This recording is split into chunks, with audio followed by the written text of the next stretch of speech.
ಹೆಸರು ದೀಪಾ ಅಡ್ಪದ್. ನಾನು ಚೋಳರ ಬಗ್ಗೆ ಹೇಳುತ್ತೇನೆ.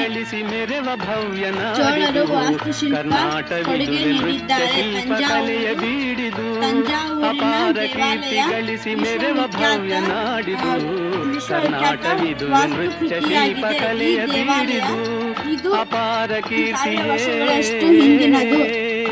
ಈ ದೇವಾಲಯದ ಗೋಪುರ 13 ಅಂತಸ್ತಿಗಿಂತ ಮೇಲಿದ್ದು ಆಕಾಶ ಮುಟ್ಟುವಂತಿದೆ. ಇದರ ಎತ್ತರ 61 ಮೀಟರ್ 200 ಅಡಿ.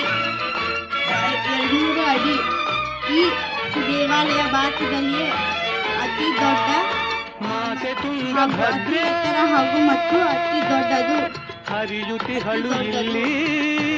ವಿಶ್ವ ಪರಂಪರೆ ತಾಣವೆಂದು ಹೇಳಬಹುದು.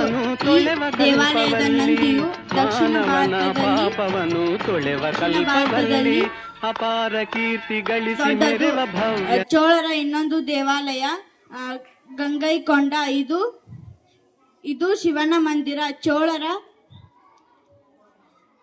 ರಾಜಧಾನಿ ತಂಜಾವೂರು. ಇದರ ಇನ್ನೊಂದು ಹೆಸರು ತಮಿಳುನಾಡು. ಬೃಹದೇಶ್ವರ ದೇವಾಲಯ ರಾಜನಿಗೆ ಕೊಡುಗೆ. ಇದು ದಕ್ಷಿಣ ಆಡಳಿತನಾಗಿದ್ದು ಭೂಸೇನಾ ಮತ್ತು ನೌಕಾದಳವನ್ನು ಕಟ್ಟಿದ್ದಾರೆ. ಇದರ ನಂತರದ ರಾಜ ರಾಜೇಂದ್ರ. ಇವರ ಕೊಡುಗೆ ಕೈಕೊಂಡ ಎಂಬ ಬಿರುದು ಇತ್ತು. ಧನ್ಯವಾದ.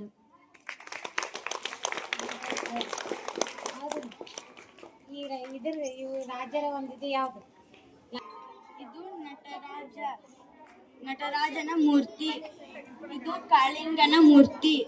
ಬೃಹದೇಶ್ವರ ದೇವಾಲಯ ತಂಜಾವೂರಿನಲ್ಲಿದೆ. ಧನ್ಯವಾದ.